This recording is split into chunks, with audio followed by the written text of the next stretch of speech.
Hi, my name's Anchal. I'm 19. I'm so freaking nervous. Why did you choose blue contacts? I've always wanted different color eyes. Do you think there's something culturally in America or even in your own country that is telling you that a lighter eye is prettier? In India, they do believe that lighter skin and lighter eyes are prettier.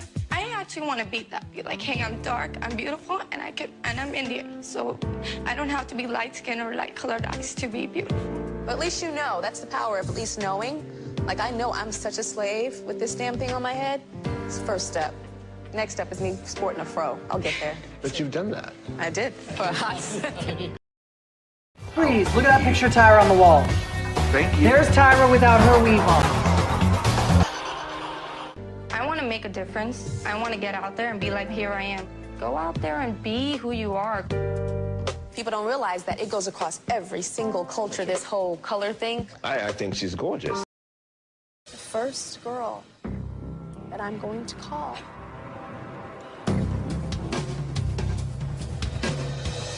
Melrose. The next name that I'm going to call.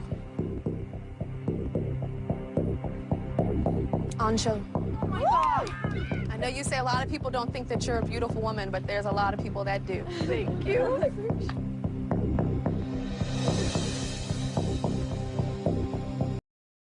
Growing up, I had never seen a dark-skinned Indian woman before, until I stumbled upon a rerun of Tyra Banks' Next Top Model on a local TV station back in 2006 when I was a wide-eyed 17-year-old. My country, Kenya, boasts of a sizable population of fair-skinned Indians due to a legacy of Eurocentric and Indocentric imperialism. Most, if not all, are descendants of Indian laborers brought to Kenya and Africa at large by British colonizers to construct railway lines in the late 1800s. The moment I caught sight of Anchal Joseph, a stunning dark-skinned Indian aspiring model from Season 7 of America's Next Top Model, I was love-struck. The excitement, curiosity, and infatuation that welled up within me became an unwavering devotion to beautiful dark-skinned women worldwide, as I religiously tuned in to catch a glimpse of this trailblazing beauty who shattered the mold of conventional Eurocentric beauty standards imposed by European colonizers and enforced by fair-skinned Asian collaborators, biracial individuals with one black parent, and elite African sellouts. What's even worse is said Eurocentric beauty standards are perpetuated by average Africans who, unfortunately, lack self-respect and suffer from an inferiority complex.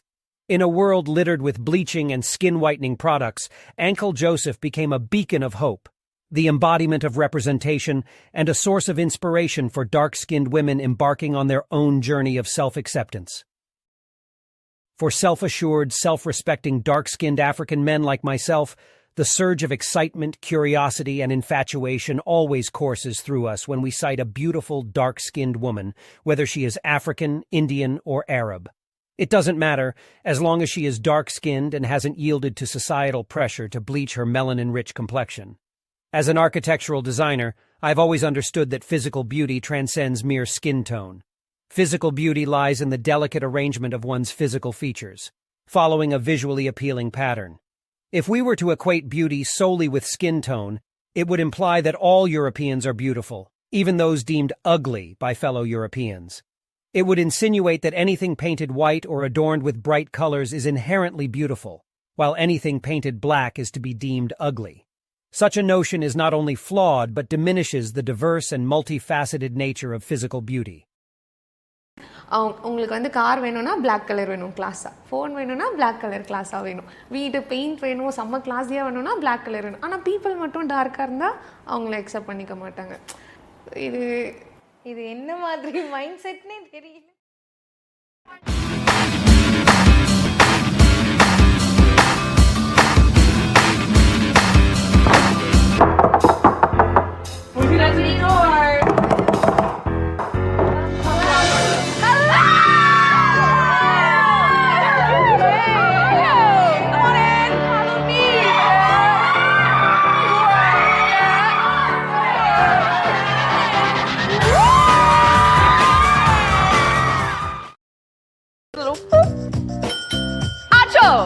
Voila!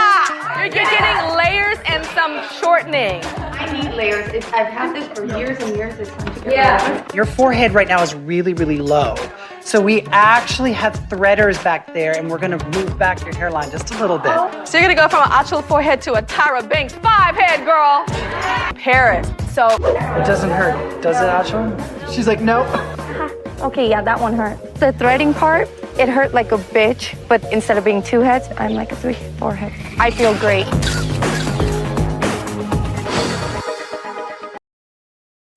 I like everything. I would describe myself as the outgoing, fun person, and very like. I have my energetic moments. I like everything. I eat everything. I will do anything. Not like that.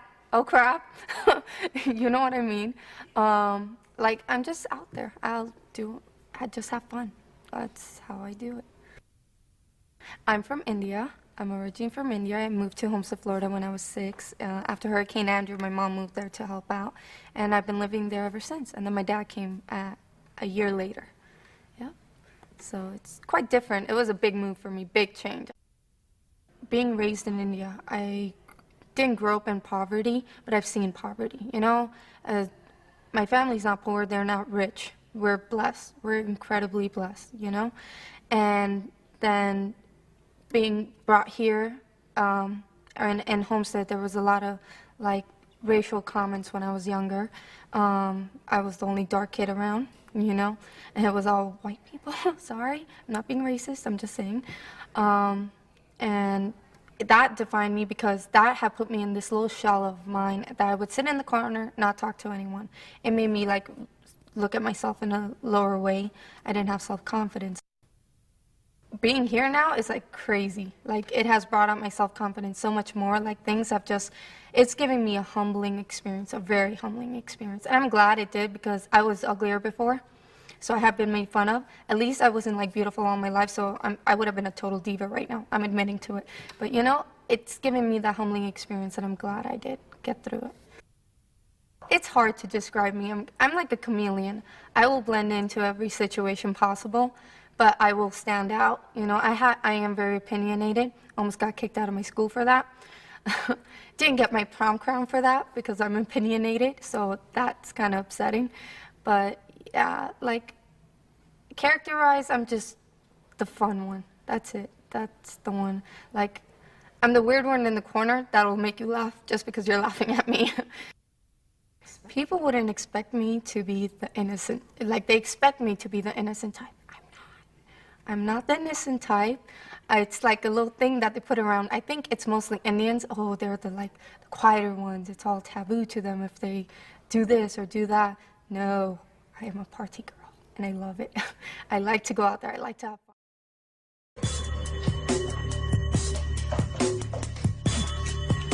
I only have one photo in my hands. And this photo represents the girl that is still in the running towards becoming America's next top model. I will call only one name. The girl that I do not call must immediately return to the house, pack your belongings, and go home. Anchal, you started this competition, this face that was so absolutely beautiful. It was almost scary. It was so beautiful. But if you don't believe that, if you don't commit yourself and say, I might not be feeling so beautiful right now, but I'm gonna fake it until I make it. If we don't see that, it makes us say, why is she here? Why should she continue in this competition? Maybe she wants it. But when you really want something, you show up, and you show up hard, and you show up strong. And then we look at you, Michelle, the girl with all this talent, natural talent. Some girls just have it. Even if they don't necessarily want a model, they just have it. And I look at you, and the judges look at you, and we all say, you have to want it. And today, with the judging test, this isn't the first time we saw you just throw something away.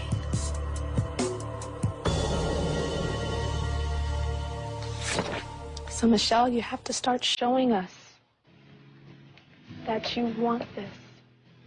You can't goof and laugh your way through things. You can do that if you're doing a good job, but if you're messing up, it just makes us say, whatever. There's 2 of them. Let's just get the other one. She wants it. You don't want that. Show us that you care, because I think you do. Congratulations. You're still in the running towards becoming America's next top model. You're welcome. Thank you for giving me a great opportunity.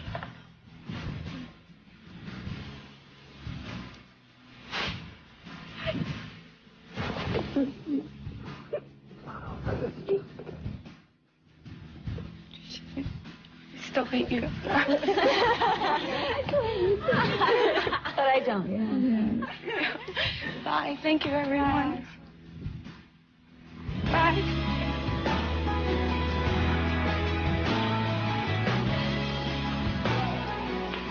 I'm disappointed in myself for not giving it my all on the challenge out there. But you know what? In a way, I was expecting it. I'm just a little self-cautious, and I can get rid of that and just do better. I honestly believe that God has something else planned for me. So I'm not letting it get me down. Of course, it hurts right now because, hey, look, I made it so far. It's me not stepping out of my box. It's a life lesson learned.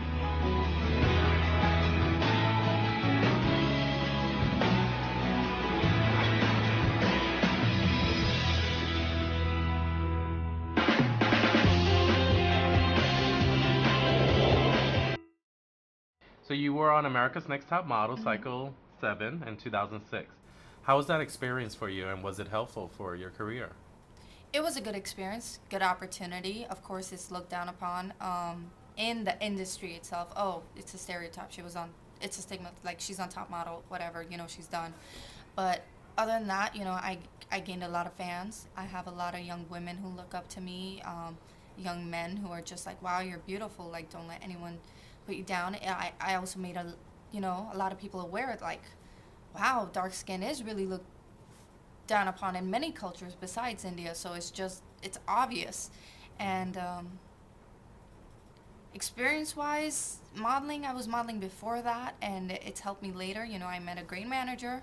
I've met many great people that I wouldn't have met on my own if it wasn't for that show. So I'm thankful for it. I am. A good opportunity. I'd never do it again, though. You wouldn't do it again? No, I wouldn't do it again.